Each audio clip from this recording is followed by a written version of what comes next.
ஏசாயா 60ஆம் அதிகாரம் 1வது வசனம். எழும்பி பிரகாசி, உன் ஒளி வந்தது, கர்த்தருடைய மகிமை உன்மேல் உதித்தது.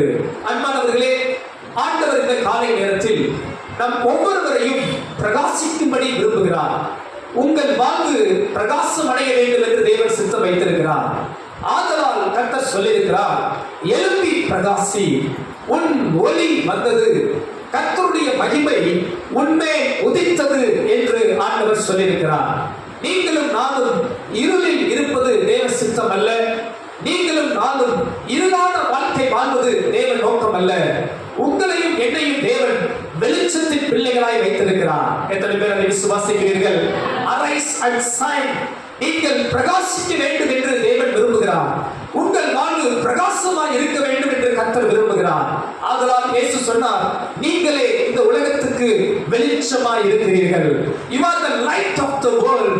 நீங்களே இந்த உலகத்துக்கு வெளிச்சங்களாய், வெளிச்சம் கொடுக்கிற பிள்ளைகளாய் கர்த்தர் உங்களை வைத்திருக்கிறார். எத்தனை பேர் அதை விசுவாசிக்கிறீங்க?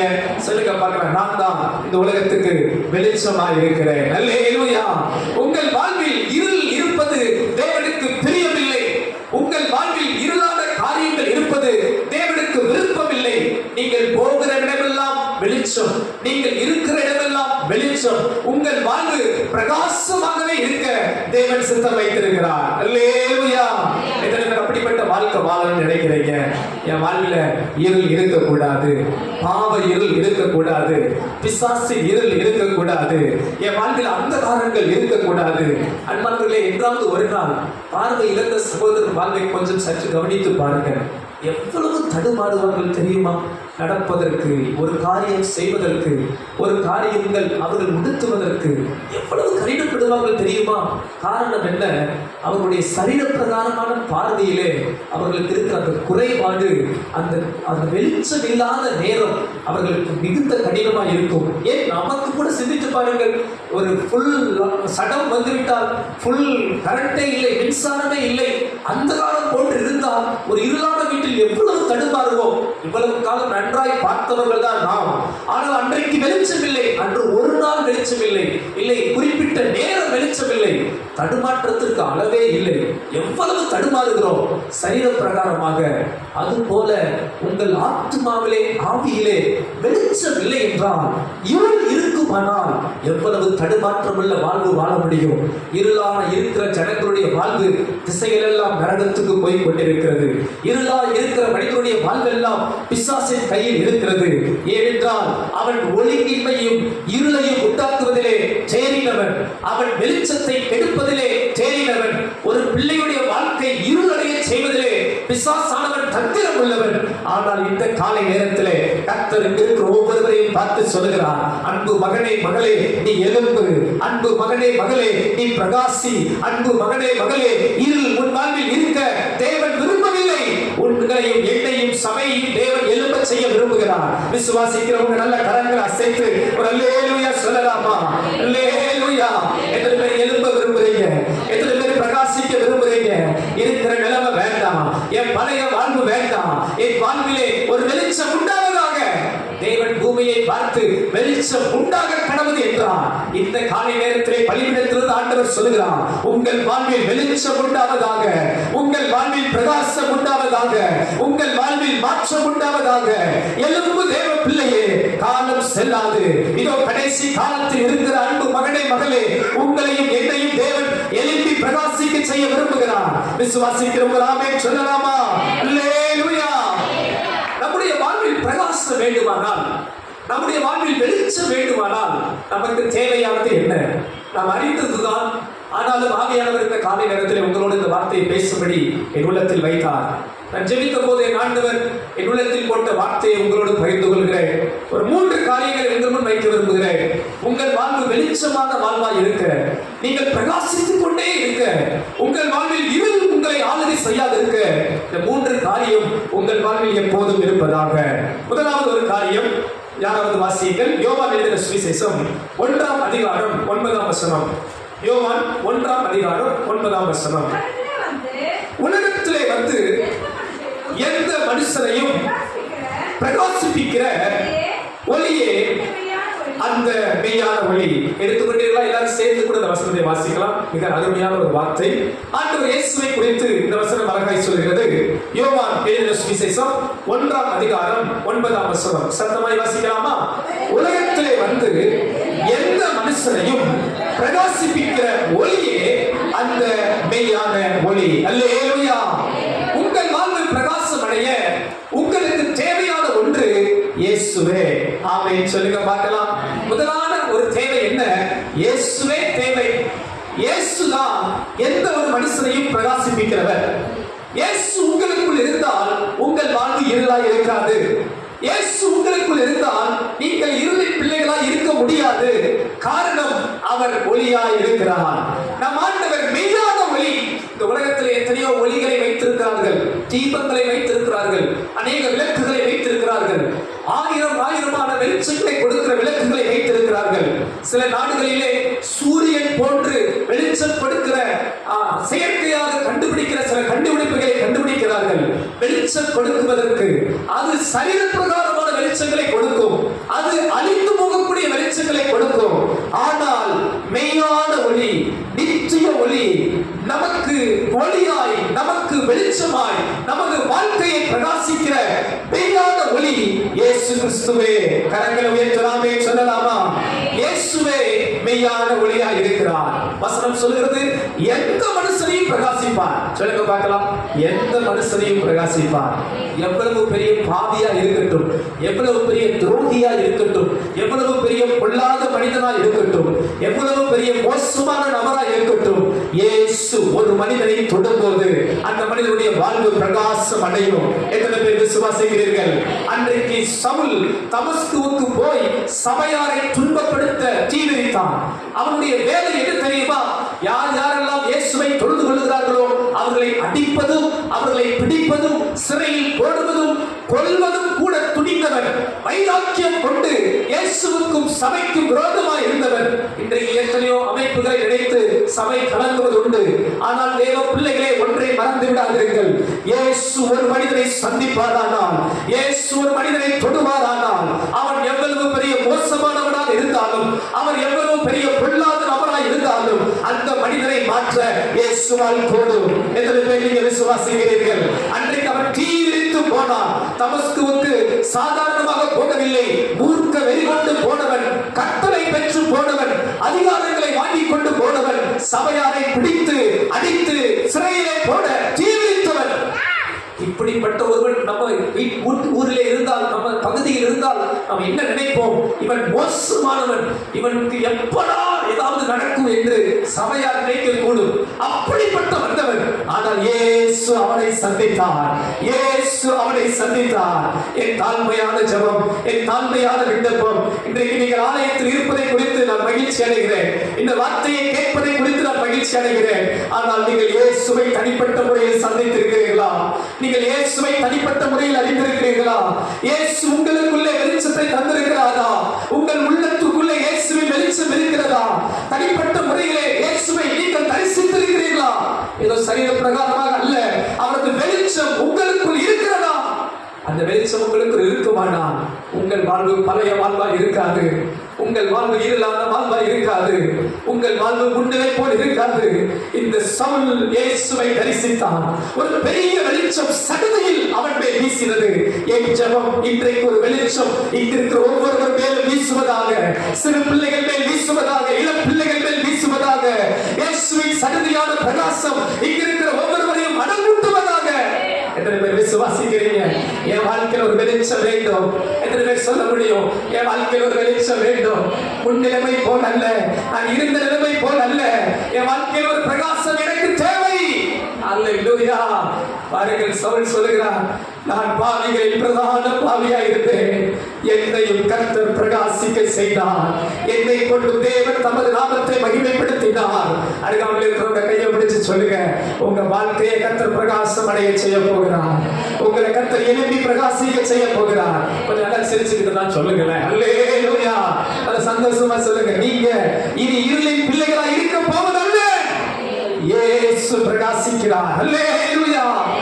ஏன் இயேசு இந்த பூமியில் வந்து மரித்தார்? ஏன் இயேசு சிலுவை சுமந்தார்? ஏன் இயேசு ரத்தம் சிந்தினார்? இன்றைக்கு உலகம் தேவனை குறித்தும் சபையை குறித்தும் தவறாகவே நினைக்கிறது. ஏதோ வியாதியா சபைக்கு போனால் சரியாயிடும். உண்மைதான், வியாதி சபைக்கு போனால் சரியாகும். ஏதோ பிரச்சனையா, கடன் பிரச்சனையா, ஆலயத்துக்கு போய் இயேசுவை நோக்கி ஜெபித்தால் சரியாகும். உண்மைதான், சரியாகும். ஏதோ போராட்டமா சபைக்கு வந்தால் ஒரு விடுதலை கிடைக்கும். கடன் நெருக்கடியா சபைக்கு வந்தால் ஒரு விடுதலை கிடைக்கும். உண்மைதான், எல்லாம் உண்மைதான். இவை எல்லாவற்றுக்கும் மேலான ஒரு பிரதான உண்மையை தேசம் ஜனங்கள் மறந்து போனார்கள். சபையின் பிரதான நோக்கம், சபையின் பிரதான தரிசனம், இயேசு வந்த பிரதான நோக்கம் பாவத்திலிருந்து ஜனங்களை விடுவிக்கவே, பாவத்திலிருந்து ஜனங்களை விடுவிக்கவே. அன்பு தேவ பிள்ளைகளே, பாவத்திலிருந்து மீட்கவே, பாவத்திலிருந்து ரட்சிக்கவே மனுஷகுமாரன் இந்த பூமியில் வெளிப்பட்டார். இயேசு இந்த பூமியில் ரத்தம் சிந்தினார். இங்க இருக்கிற ஒவ்வொருவரையும் பார்த்து தாழ்மையாய் சொல்லுகிறேன், உங்களுக்கு வியாதி இருக்குமானால், பலவீனம் இருக்குமானால் இந்த உலகத்தில் சிறந்த மருத்துவமனைக்கு நீங்கள் செல்ல முடியும். நல்ல பணம் இருந்தால் பெஸ்ட் மல்டி ஸ்பெஷாலிட்டி ஹாஸ்பிட்டலுக்கு நீங்கள் செல்ல முடியும். ஒருவேளை கடன் நெருக்கடியில் இருந்தால் பணக்கார நண்பர்களிடத்திலே பணத்தை வாங்கிவிட முடியும். இல்லை ஏதோ ஒரு பிரச்சனை என்றால் யாரையாவது பார்த்து அந்த பிரச்சனைக்கு தீர்வை கண்டுபிடிக்க முடியும். ஏதோ குடும்பங்களுக்குள் பிரச்சனை இல்லை, ஏதோ பக்கத்து வீட்டு பிரச்சனை என்றால் நீதிமன்றங்களை கூட நீங்கள் நாட முடியும். இது உலக பிரகாரமான காரியம். ஆனால் இந்த முழு உலகத்திலே பாவத்திலிருந்து விடுவிக்க, பாவத்திலிருந்து மீட்க, பாவத்திலிருந்து ரட்சிக்க, நித்தியத்துக்கு கொண்டு போக ஒரே ஒரு வழி மட்டுமே உண்டு. அது நீங்களும் நானும் ஆராதிக்கிற ஜீவனுள்ள தேவனுடைய சொந்த குமாரனாகிய இயேசு மட்டுமே வழியாக இருக்கிறார். எத்தனை பேர் விசுவாசிக்கிறீங்க? அவரை என்று வேற வழி இல்லை, அவரை என்று வேற மீட்பு இல்லை, அவரை என்று வேற ரட்சிப்பு இல்லை என்பவர்களே. இயேசுவே நமக்கு வழியும், இயேசுவே நமக்கு சத்தியமும், இயேசுவே நமக்கு ஜீவனாய் இருக்கிறார். அல்லேலூயா. நீங்கள் இங்கே இருப்பதன் பிரதான நோக்கம், இங்கே உங்களை நித்தியத்துக்கு ஆண்டவர் உருவாக்கி கொண்டிருக்கிறார். இங்கே பரலோக ராஜ்யத்துக்கு உங்களை ஆயத்தப்படுத்தி கொண்டிருக்கிறார். கிறிஸ்து வரும் நாளிலே நீங்கள் அவரோடு கூட நித்தியத்துக்கு செல்ல கர்த்தர் உங்களை முன்குறித்திருக்கிறார். எத்தனை பேர் விசுவாசிக்கிறீங்க? அல்லேலூயா. என்னை ஆண்டவர் நித்தியத்துக்கு என்று தெரிந்து கொண்டிருக்கிறார். அல்லேலூயா. கடந்த நாட்களில் நான் ஊழியத்துக்கு போய் கொண்டிருந்த போது ஒரு தாயார், ஆண்டவர் அறியாத ஒரு அம்மா என்னை பிடித்து, ஐயா உட்காருங்க, உங்கள்கிட்ட ஒன்று கேட்கணும்னு சொன்னாங்க. என்ன கேட்கிறாங்க? நான் பல முறை அந்த அம்மாவை பார்த்துருக்கிறேன், பல முறை அந்த அம்மாவை சர்ச்சுக்கு கூப்பிட்டுருக்கிறேன். ஒரு நாளும் அவங்க வந்ததில்லை. அன்னைக்கு பிடிச்சு உட்காருங்க, உங்கள்கிட்ட ஒன்று கேட்கணும்னாங்க. என்ன கேட்குறீங்க? ஐயா, நான் ஒருவேளை செத்து போயிட்டா எனக்கு நிறைய தண்டனை அங்கே இருக்குன்னு சொல்றாங்க. என்னை அப்படி பண்ணிடுவாங்களா, இப்படி பண்ணிடுவாங்களாம். நம்ம மற்ற கலாச்சாரங்கள் நம்ம கேட்டு வந்திருக்கிறோம்ல, எண்ணெய் சட்டியில் வறுக்கிறது, எண்ணெய் சட்டியில் பொறிக்கிறது, சோத்திரம் என்ன இருக்குல்ல, நிறைய பேர் கேட்டுருக்கிறீங்க. சோத்திரம் இல்லையா? கேட்காத மாதிரி இருக்கே உங்களை பார்த்தா. சோத்திரம். நான் தான் கேட்டுருக்கிறோனோ? சரி. அதுமா பயந்து செத்தா நான் எங்க போகனே தெரியல, அப்பா நான் இப்ப பிடிச்சுக்கிட்டேன், இதுதான் சரியான சான்ஸ். அல்லேலூயா. நிறைய பேருக்கு சோத்திரம். சில நேரம் இதெல்லாம் சொல்ல வேண்டியது இருக்கும் போல. அன்பானவர்களே, நீங்க யாரும் நரகத்துக்கு போயிடக்கூடாது. பக்கத்துல ஒரு சொல்லுங்க, நரகம் ரொம்ப மோசமான இடம். அல்லேலூயா. சொல்லுது, நரகம் எப்படிப்பட்ட இடமா? அக்கினியும் கந்தமும் எரிகிற அவியாத ஒரு அக்கினி உள்ள இடம். அன்பு தேவ பிள்ளைகளே, பாவம் இனிக்கும், பாவம் உங்களுக்கு மென்மையாய் தோன்றும். சாத்தானுடைய தந்திரங்கள் மிக புத்திசாலித்தனமானவைகள். அவைகளில் வீழ்வோம் ஆனால் அவன் நம்மை நரகத்துக்கு கொண்டு செல்ல பாத்திரமான இருக்கிறான். அன்பு தேவ பிள்ளைகள், அம்மா ஐயா நான் எங்க போறேன்னு தெரியல, இப்படிலாம் சொல்றாங்க. மறுத்துருவாங்களாம், பொறிச்சிருவாங்களாம், நிறைய தண்டனை உண்டா, நான் என்ன பண்றதுனே தெரியலையா, நான் என்னதான் பண்றது? பிடிச்சே பாருங்க பாயிண்ட். வாங்கம்மா, இதுக்கு ஒரே ஒரு பரிகாரம் இருக்கு. இந்த பரிகாரத்தை ஆயிட்டோமா அப்படின்னு என்ன பரிகாரையா? ஒன்று இல்லை, இயேசு உங்களுக்கு பரிகாரம் ஆயிட்டார். இயேசு உங்களுக்காக சிலுவை சுமந்து விட்டார். இயேசு உங்க பாவங்களை சிலுவையில் சுமந்து மன்னிப்பை உங்களுக்கு கொடுக்க ஆயத்தமுள்ளவராய் இருக்கிறார். ஆனால் நீங்க விசுவாசிக்க ஆயத்தமா? உங்கள் உள்ளத்தை ஒப்பு கொடுக்க ஆயத்தமா? அப்படி நீங்க ஒப்பு கொடுத்தால் உங்களை தேவன் நித்திய ராஜ்யத்துக்கு, சந்தோஷமான இடத்துக்கு, பரலோகத்துக்கு உங்களை கொண்டு செல்ல வல்லவராய் இருக்கிறார் என்று சொன்னேன். அல்லேலூயா. எத்தனை பேர் நீங்க இன்னும் மரண பயம் இருக்கா? உங்களுக்கு சாவு பயம் இருக்கா? நித்தியத்தை குறித்த நம்பிக்கை இல்லாமல் வாழ்கிறீர்களா? இருளான வாழ்க்கையோடு இருக்கிறீர்களா? கர்த்தர் இந்த காலை நேரத்தை சொல்கிறார், அன்பு மகனே மகளே, உன் இதயத்தை எனக்கு ஒப்புக்கொடு. பெயரளவில் கிறிஸ்துவ வாழ்க்கை வேண்டாமே, நான் வெறுக்கிறேன். ஆண்டவர் அதை வெறுக்கிறார். இஸ்ரவேல் ஜனத்தை பார்த்து சொன்னார், உங்கள் உதடு துதிக்கிறது, உள்ளமோ எனக்கு தூரமா இருக்கிறது. இந்த காலை நேரத்தில் ஒருவேளை நீங்கள் உதட்டளவிலே, இல்லாவிட்டால் மாம்சத்தின் அளவிலே, இல்லை பெயரளவிலே கிறிஸ்தவர்கள் என்ற சபை என்ற போர்வை, பெயரளவிலே ஆண்டவர் என்ற போர்வை இருந்தால் தயவாய் அதை தூக்கி எறியுங்கள். கர்த்தர் உங்கள் உள்ளத்தை எதிர்பார்க்கிறார். உள்ளத்தில் செய்யப்படுகிற விருத்த சேதனம் நமக்கு தேவை. அன்றைக்கு இஸ்ரவேல் ஜனங்கள் மாம்சத்தின்படி விருத்த சேதனம் பண்ணுவார்கள். யூதர்கள் என்றால் விருத்த சேதனம் நியமனம், அது மாறாத உடன்படிக்கை. ஆனால் ஆண்டவர் எதிர்பார்த்தது உள்ளத்தில் செய்யப்படுகிற ஒரு உண்மையான விருத்த சேதனம். உள்ளங்கள் திறக்கப்பட வேண்டும். இன்னைக்கு நீங்கள் எத்தனை பேருடைய உள்ளங்கள் இயேசுவுக்கு திறந்திருக்கிறது? இல்லை, இயேசு உங்கள் கதவை தட்டி கொண்டே இருக்கிறாரா? வாசற்படியில் நின்று கதவை தட்டுகிற நிலைமையில் இயேசு இருக்கிறாரா? இல்லை, உங்களுக்குள் இயேசு இருக்கிறாரா? எத்தனை பேர் நீங்க பதில் சொல்ல முடியும்? என் ஜெபம், என் வாஞ்சை, உங்களுக்குள் இயேசு இருப்பாராக. உங்கள் இருதயத்துக்குள் இயேசு வாசம் பண்ணுவாராக. உங்கள் வாழ்க்கைக்குள் இயேசு இருப்பாராக. உங்கள் குடும்பங்களுக்குள் இயேசு இருப்பாராக.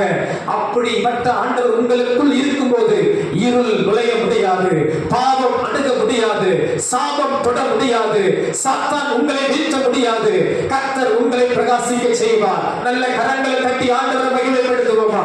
நல்ல சத்தமா கரங்களை தட்டி, இயேசு எனக்குள் இருக்கிறார், இயேசு எனக்குள் வாழ்கிறார், எந்த இருளும் என்னை அணுக முடியாது. நல்ல சத்தமா அல்லேலூயா சொல்லலாமா? கம்பீரமா சொல்லலாமா? அல்லேலூயா. இயேசு நமக்கு வெளிச்சமா இருக்கிறார். நம்ம வாழ்க்கை பிரகாசம் அடையணும்னா என்ன நமக்கு தேவை? சத்தமா சொல்லுங்க, என்ன தேவை? சொல்லுங்க, இயேசு தேவை. அல்லேலூயா. இயேசு எங்க இருக்கணும்? பேர்ல இருக்க கூடாது. ஞாயிற்றுக்கிழமை விசுவாசின்ற நிலைமையில இருக்க கூடாது. உள்ளத்துல சொல்லுங்க, உள்ளத்துல சொல்லுங்க பாருங்க, உள்ளத்துக்குள்ள இயேசு தேவை. அல்லேலூயா. 1 யோவான் 1ஆம் அதிகாரம் 3ஆம் வசனத்தை பார்க்கலாம். சீக்கிரமா வாசிங்க. 1 யோவான் 1:3. சகலமும் அவர் மூலமாய் உண்டாயிற்று. கரெக்டா? ஆச்சரியங்களா?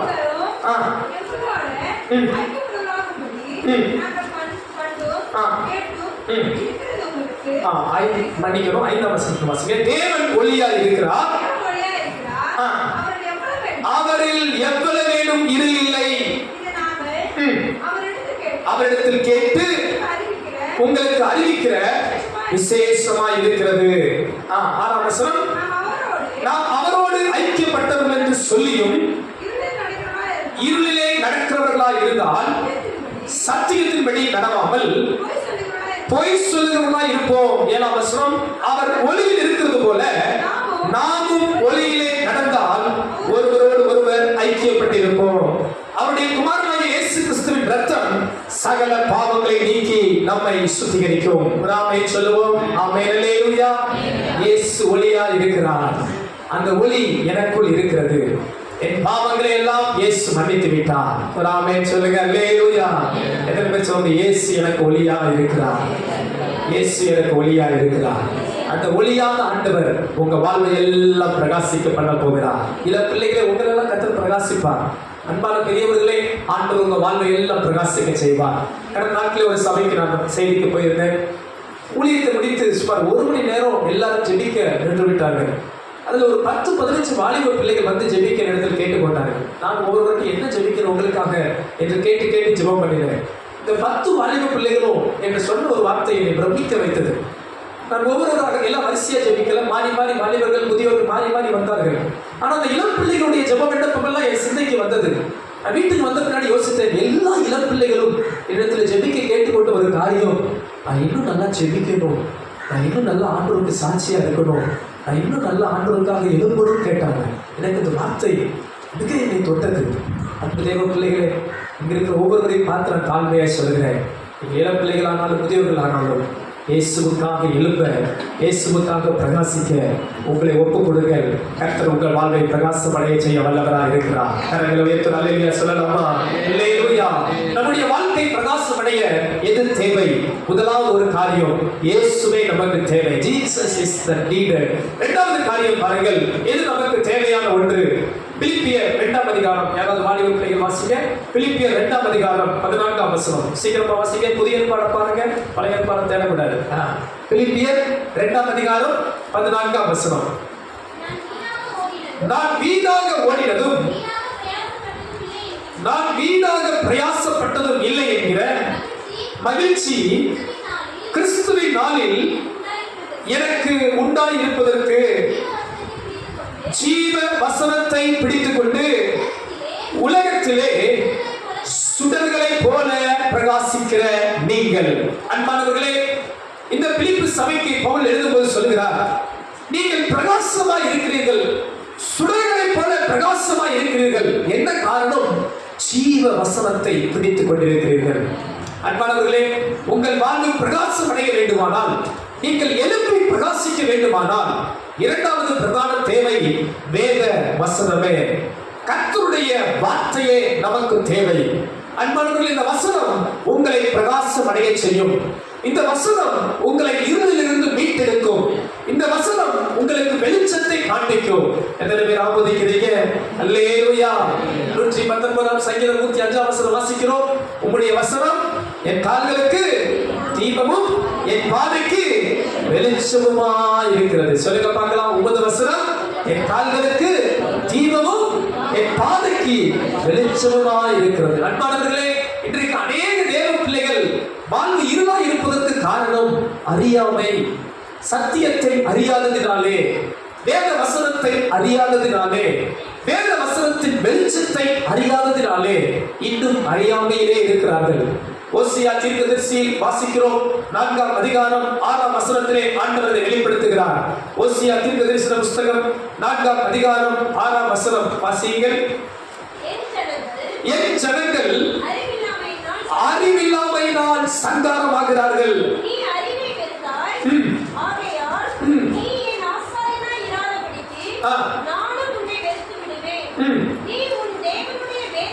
நீ உன் தேவனுடைய வேதத்தை மறந்தபடியால் ஆகையால் நானும் உன் பிள்ளைகளை மறந்து விடுவேன். அன்பானவர்களே, அங்கே கர்த்தருடைய தீர்க்கதரிசி மூலமாய் ஆண்டவர் சொன்ன வார்த்தையை கவனியுங்கள். என் ஜனங்கள் அறிவில்லாமல் சங்காரமாகிறார்கள். காரணம், வேதத்தை மறந்து போனார்கள், வேத வசனத்தை மறந்து போனார்கள், சத்திய ஜீவ வசனத்தை மறந்து போனார்கள். ஆனால் இந்த காலை நேரத்தில் நான் தாழ்மையாய் சொல்லுகிறேன், நீங்களும் நானும் இந்த உலகத்தில் ஜீவ வசனத்தை பிடித்துக் கொள்ளுவோம். சுடர்களை போல பிரகாசிப்போம், எழும்பி பிரகாசிப்போம், இந்த வசனத்தின் வெளிச்சத்தை காண்பிப்போம். இருளில் இருக்கிற ஜனங்களுக்கு இந்த வசனத்தின் வெளிச்சத்தை காண்பிக்கிற கிருபையை கர்த்தர் உங்களுக்கு எனக்கும் கொடுப்பாராக. எத்தனை பேர் ஆமென் சொல்ல முடியும்? அல்லேலூயா. வசனத்திற்கு ஒரு எழுப்புதல் உண்டாகட்டும். ஒவ்வொரு நாளும் வேதம் வாசிக்கிறீர்களா? ஒவ்வொரு நாளும் நீங்கள் சரீர பிரகாரமாக சாப்பிடுவது நல்லது. எத்தனை பேர் டெய்லி சாப்பிடுறோம்? டெய்லி சாப்பிடாதவங்க ஒரு அல்லேலூயா சொல்லுங்க. பரவாயில்ல, நீங்க கவனிக்கிறே நினைச்சு ரொம்ப உற்சாகம் இருக்கிறீங்க. டெய்லி சாப்பிடுறோம் மாஸ்டர் அப்படின்ற ஒரு அல்லேலூயா சொல்லுங்க. ஆமென், அல்லேலூயா. நாலு சொல்றாங்க. ஆனா டெய்லி வேதம் வாசிக்கிறோமா? தினந்தோறும் வேதம் வாசிக்கிறோமா? தினந்தோறும் வேத வசனத்தை நிதானமாய் நிறுத்தி அதன் கருத்து என்ன, ஆண்டவர் என்ன பேச விரும்புகிறார், இன்றைக்கு ஆண்டவர் என்ன பேச விரும்புகிறார் என்று வாசிக்கிறோமா? அன்பானவர்களை, ஒன்றை நான் சொல்லுகிறேன், ஆண்டவர் தினமும் உங்களோடு பேச ஆயத்தமாய் இருக்கிறார். இஸ்ரவேல் ஜனங்கள் வனாந்திரத்தில் வரும்போது அனுதினமும் மன்னா வந்தது. வானத்திலிருந்து அனுதினமும் அவர்களுக்கு மன்னா கொடுக்கப்பட்டது. ஒவ்வொரு நாளும் கர்த்தர் உங்களோடு பேசுவதற்கு அவர் ஆயத்தமுள்ளவராய் இருக்கிறார். ஆனால் நீங்கள் அவர் அருகே உட்கார்ந்து அவர் சத்தத்தை கேட்க, அவர் வார்த்தையை வாசிக்க, அவர் சத்தத்துக்கு செவி கொடுக்க ஆயத்தமாய் இருக்கிறீர்களா? நல்லா கவனித்து பாருங்கள். இந்த உலகத்துல பெரியவர்கள் பேசுவதை கேட்க, ஒருவேளை உங்கள் கம்பெனி மேனேஜர் பேசுவதை கேட்க எவ்வளவு நேரம் காத்திருப்பீர்கள்? ஸ்கூல் பிள்ளைகள் உங்கள் டீச்சர் ஹெட் மாஸ்டர் சொல்வதை கேட்க எவ்வளவு ஆவலாய் காத்திருப்போம். இப்படி உலக பிரதானமாக இருக்கிற உயர்வான அதிகாரிகளுக்கே இவ்வளவு முக்கியம் கொடுக்கிறோம். ஜீவனுள்ள தேவன் உங்களோடு பேச அவர் வாஞ்சையா இருக்கிறார். அவர் உங்களுக்கான மகத்துவமான தமது வார்த்தைகளை கொடுத்து வைத்திருக்கிறார். இதை வாசிக்க தவறிவிடக் கூடாது. அவர் சத்தத்தை கேட்க நீங்கள் தவறிவிடக் கூடாது. ஆண்டவர் சொல்லுகிறார், என் வார்த்தை அக்கினியை போன்றது, என் வார்த்தை அக்கினியாய் உங்களுக்குள்ளே வரும் என்று சொல்லியிருக்கிறார். இந்த காலை நேரத்தில் தாழ்மையாய் சொல்லுகிறேன், நீங்களும் நானும் இருள் அடையாதபடி நமக்குள்ளே ஒரு அக்கினி வேண்டும். அது கர்த்தருடைய வசனத்தின் அக்கினியாய் இருப்பதாக. இந்த வெளிச்சம் உங்களை இருள் அடையாதபடி செய்யும். இந்த வெளிச்சம் உங்களை இருளில் இருந்து காக்கும். இந்த வெளிச்சம் உங்களை பிரகாசம் அடைய செய்யும். நான் தாழ்மையாய் சொல்லுகிறேன், சத்திய வேத வெளிச்சம் என்னை எத்தனையோ இருளில் இருந்து என்னை காப்பாற்றியது. இந்த சத்திய வசனத்தின் வெளிச்சம் என் கண்களை திறக்க வைத்தது. இன்றைக்கு பாருங்கள், அநேகருடைய மனக்கண்கள் இருளாய் இருப்பதற்கு காரணம் என்ன? வேத வெளிச்சம் போகவில்லை, வேத சத்தியம் தொடிக்கப்படவில்லை. இந்த காலை நேரத்திலே இங்கிருக்கிற ஒவ்வொருவரோடும் ஆண்டவர் பேசுகிறார். அன்பு மகனே, மகளே, உன் வாழ்வில் இருளான இடத்திலே நான் பேச ஆயத்தமாய் இருக்கிறேன். நான் உன்னிடத்தில் என் வார்த்தையை சொல்ல ஆயத்தமாய் இருக்கிறேன். நீ கேட்க ஆயத்தமானால் உனக்குள்ளே என் வெளிச்சம் வரும் என்று கர்த்தர் வாக்கு கொடுக்கிறார். அல்லேலூயா சொல்லலாமா? நமக்கு தேவையானது கர்த்தருடைய வசனம். சொல்லுங்க, கர்த்தருடைய வசனம். இந்த வசனத்தின் வெளிச்சத்திலே நடங்கள். ஆண்டவர் உங்களை பிரகாசிக்க செய்வார். மூன்றாவது ஒரு காரியம் எடுத்து வாசிக்கலாம். மத்தேயு எழுதின சுவிசேஷம் 25ஆம் அதிகாரம் 8வது வசனம். சீக்கிரமா வாசிங்க. மத்தேயு எழுதின சுவிசேஷம் 25ஆம் அதிகாரம் 8வது வசனம். புத்தி இல்லாதவர்கள் புத்தியுள்ளவர்களை நோக்கி, உங்கள் எண்ணெயில் எங்களுக்கு கொஞ்சம் கொடுங்கள், எங்கள் தீவட்டிகள் அணைந்து போகிறதே என்றார்கள். ஆமென். அன்பானவர்களே, இங்கே சிலருடைய தீவட்டி அணைந்து கொண்டிருக்கிறது. சிலருடைய பிரகாசங்கள் குறைந்து கொண்டிருக்கிறது. இந்த பிரகாசம் எரிவதற்கு, இந்த பிரகாசம் மீண்டும் பிரகாசம் காண்பிப்பதற்கு தேவையானது எண்ணெய் தேவை. இங்கே ஆண்டவர் இயேசு அழகான ஒரு ஓமையை காண்பிக்கிறார். 10 கன்னிகைகள் இருக்கிறார்கள். நன்றாய் கவனியுங்கள். 5 பேர் புத்தி உள்ளவர்கள், 5 பேர் புத்தி இல்லாதவர்கள். மணவாளனுக்காக எதிர்கொண்டு காத்திருக்கிறார்கள். இது சபைக்கு அடையாளம், இது தேவ பிள்ளைகளுக்கு ஒரு அடையாளம். மணவாளன் இயேசு, மணவாட்டி சபை. நீங்களும் நானும் கிறிஸ்துவின் மணவாட்டியாக இருக்கிறோம். இயேசு வரும் நாளிலே உங்களையும் என்னையும் ஆண்டு எடுத்துக் கொள்ளுவார். அவரோடு கூட செல்ல போகிறோம். அப்படி இந்த 10 கன்னிகைகளும் ஆயத்தமாய் தான் வந்தார்கள். விளக்கோடு தான் வந்தார்கள், எதிர்பார்த்து தான் வந்தார்கள். ஆனால் சிலர் புத்தியாய் இருந்தார்கள். என்ன செய்தார்கள்? தங்களிடத்தில் தேவையான எண்ணெய் அவர்களுக்கு இருந்தது. சிலர் புத்தி இல்லாதவர்களாய் இருந்தார்கள். அவர்கள் விளக்கோடு எண்ணெய் கொண்டு வரவில்லை. காலம் தாமதித்தது, நேரம் தாமதித்தது, மணவாளன் வருவதற்கு தாமதம் ஏற்பட்டது. எல்லாரும் நித்திரை செய்தார்கள். திடீரென்று ஒரு சத்தம், இதோ மணவாளன் வருகிறார். எல்லாரும் சொல்லுங்க, இதோ மணவாளன் வருகிறார். சத்தமா சொல்லுங்க, இதோ மணவாளன் வருகிறார். பக்கத்துல இருக்கிறவங்க சொல்லுங்க, இயேசு வரப்போகிறார். சத்தமா சொல்லுங்க, இயேசு வரப்போகிறார். ராஜா வருகிறார், ஆயத்தமாகோ. ராஜா வருகிறார், ஆயத்தமாகோ. இயேசு வருகிறார், எதிர்கொண்டு செல்வோம். நல்ல கையை தட்டி, இயேசு வருகிறார், எதிர்கொண்டு. ராஜா வருகிறார், ராஜா வருகிறார், ஆயத்தமாகோ. ராஜா வருகிறார், ஓ இயேசு வருகிறார், எதிர்கொண்டு செல்வோம். இயேசு வருகிறார், எதிர்கொண்டு செல்வோம். அல்லேலூயா. எல்லாம் பாடிட்டு நல்லா தூங்கிட்டு மணவாளன் வருகிறார் என்று சத்தம் கேட்டா எல்லாம் விளக்க பார்த்தா 5 பேர் விளக்கு மட்டும் என்ன பண்ணுது? எரி. மற்ற 5 பேர் விளக்கு என்ன ஆகிட்டு இருக்கான்? அணைந்து கொண்டே இருக்கிறது. பார்த்தா தேடுறோம், அந்த விளக்கை எப்படி தான் எரிய வைக்கலாம், இந்த விளக்கை எப்படி பிரகாசம் அடைய வைக்கலாம்னு பார்த்தா என்ன இல்லை. நம்ம பாருங்க, ஓசியிலே சோத்திரம். அல்லேலூயா. ஓசியிலே அப்படி பக்கத்துல 5 பேர்கிட்ட கொஞ்சம் கொடுங்க. ஆவிக்குரிய வாழ்க்கையில ஓசி நாய்க்கப்படாது. ஆவிக்குரிய வாழ்க்கையில மத்தாளுடைய ஜெபம், மத்தாளுடைய அபிஷேகம், மத்தாளுடைய கிருபையை சார்ந்து வாழாதீங்க. மற்றவங்க நமக்காக ஜெபிச்சிருவாங்க, மற்றவங்க நமக்காக அது பண்ணிடுவாங்க, மற்றவங்க நம்மளை கூட்டிட்டு போயிடுவாங்க நினைச்சா சோத்திரம் உங்களை விட்டுட்டு அந்தால ஓடிடும். சொல்லுங்க அல்லேலூயா. இயேசு வரும்போது ஒருவன் எடுத்துக்கொள்ளப்பட்டான், 2 பேர் அழைத்துக் கொண்டிருந்தார்கள். ஒரு சகோதரி எடுத்துக்கொள்ளப்பட்டு விட்டாயிற்று, இன்னொரு சகோதரி கைவிடப்பட்டு விட்டாயிற்று. பக்கத்துல இருக்கவங்க பார்த்து சொல்லுங்க, நான் எங்கேயாவது போயிருவேன், நீங்களும் எப்படியாவது வந்துருங்க. அல்லேலூயா. அது உங்க பாடு. பக்கத்துல பார்த்து சொல்லுங்க, அது சொல்றேன் புரியுது. அல்லேலூயா. பாஸ்டர் பார்த்து பாஸ்டர் இனி எப்படியாவது கூட்டு போயிருக்கேன்னு கேட்காதீங்க. உங்களை கூட்டு போறதுக்கு உருவாக்கிக்கிட்டு இருக்கிறேன். வசனத்தை கேட்டு உருவாக்கிட்டு ஆட்டோமேட்டிக்கா வந்துருவீங்க. அல்லேலூயா. அந்த நேரம் உங்க வேலை கேட்டு நடக்கிறது. அங்க போய் எங்க பாஸ்டர் கூப்பிட்டு கேளுங்க, ஏசையா எங்க பாஸ்டர் சொல்லுவார் என்னை பத்தி நல்ல சாட்சி சொல்லுவாரு. அந்த கதைலாம் அங்க இருப்பா. சரி பாருங்க, நல்லா பாடி தூக்கி பார்த்து நம்ம ஓசி கேட்கிறாங்க 5 பேர். கொஞ்சம் என்ன கொடுத்துருங்கம்மாங்கிறாங்க. அவங்க உஷாரா நான் சொல்லுங்க, நம்மளாம் கொஞ்சம் உஷாரா இருக்கணும். சரி அல்லேலூயா. உனக்கு கொடுத்துட்டு என் எனக்கு அடிச்சிடக்கூடாது. அப்படி கொஞ்சம் உஷாரா. அப்பா நீ போய் எங்க போய் வைக்க, கடையில விற்கிறவங்க கிட்ட போய் வாங்கிக்க.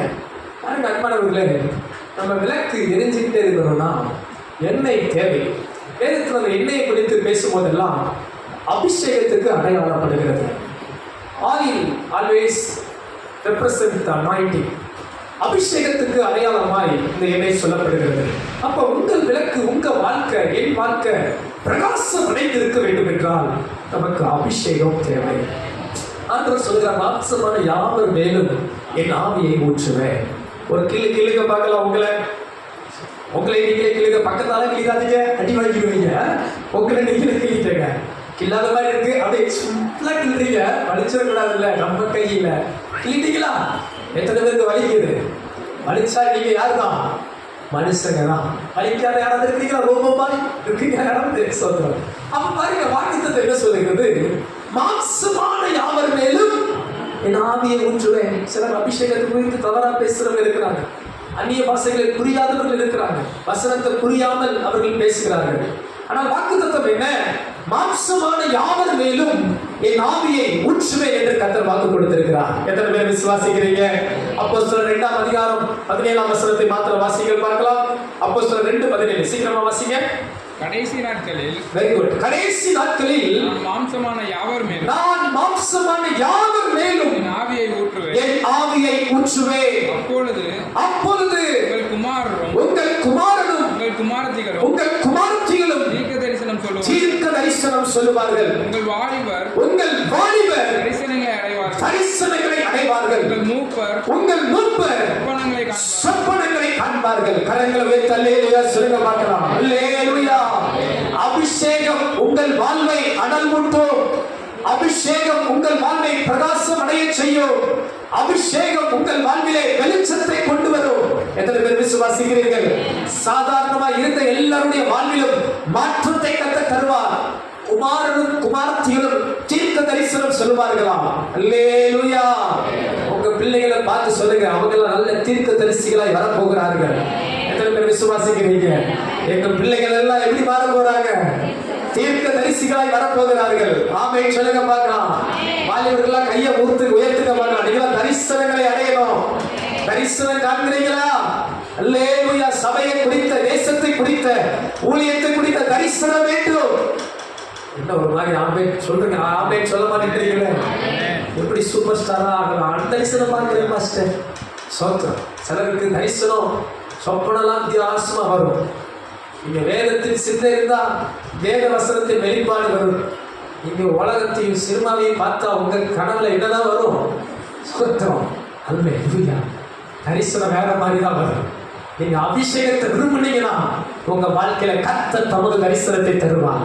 யோசேப்பு பாருங்க, அந்த சின்ன வயதுல தரிசனத்தை பார்க்கிறான். அவனுடைய அடிக்கட்டு நிமிர்ந்து இருக்கிறது. மற்ற எல்லாருடைய அடிக்கட்டும் பாருங்கள் வணங்குகிறது. அவனுடைய நட்சத்திரம் உயர்த்து இருக்கிறது. இங்க இருக்கிற இளம் பிள்ளைகளை பார்த்து சொல்றேன், நம்ம சபையில அநேக தரிசனம் உள்ள வாலிபர்களை கர்த்தர் எழுப்ப போகிறார். தரிசனம் உள்ள இளம் பிள்ளைகளை தேவன் எழுப்ப போகிறார். அபிஷேகிக்கப்பட்டவர்களை எழுப்ப போகிறார். அல்லேலூயா. நம்ம சபைக்கு மட்டுமல்ல, தேசத்துக்கே பயன்படுகிற ஆத்துமாக்களை தேவன் நம்ம சபையிலிருந்து எழுப்ப போகிறார். எத்தனை பேர் விசுவாசிக்கிறீங்க? ஆமென் சொல்லலாம். அல்லேலூயா. அபிஷேகம் உங்களை வேறு மனுஷனாக்கும். ஒருவேளை நீங்க இப்போ ஒருவேளை ஒரு முரட்டாட்டமா இருக்கலாம். இப்போ ஒருவேளை நீங்க ஒரு சரியில்லாத ஆளா இருக்கலாம். சவுல் மேல் கர்த்தருடைய ஆவி வந்தபோது அவன் வேறு மனுஷனானான். நான் விசுவாசிக்கிறேன், இங்க இருக்கிற ஒவ்வொருவரையும் ஆண்டவர் வேறு மனுஷனாக மாற்றப் போகிறார். வெளிச்சம் உள்ள நபராய் மாற்றப் போகிறார். பிரகாசம் உள்ள நபராய் மாற்றப் போகிறார். எழுப்பி பிரகாசிக்கிற பிள்ளையாய் கர்த்தர் மறுரூபப்படுத்த போகிறார். விசுவாசிக்கிறவங்க நல்ல கரங்களை தட்டி ஆண்டவரை மகிமைப்படுத்தலாமா? ஹalleluya, hallelujah, hallelujah, hallelujah. அபிஷேகம் நம்மை வித்தியாசப்படுத்தும். கடந்த நாட்டில் ஒரு ஊழியருடைய சாட்சி கேட்டேன். யதார்த்தமா அந்த காட்சியை பார்க்க நேரிட்டது. அவர் ஒரு பெரிய சபையை பிரசங்கம் பண்ணி கொண்டிருந்தார். நான் கூட ஒரு 25 வயசு 30 வயசு இருக்கும்னு நினைச்சேன். அப்ப அந்த சகோதரன் சொன்னார், நான் சிறு வயதிலே ரட்சிக்கப்பட்டேன் என்று சொன்னார். சின்ன வயதிலே ரட்சிக்கப்பட்டவங்க யாராவது இருக்கீங்களா?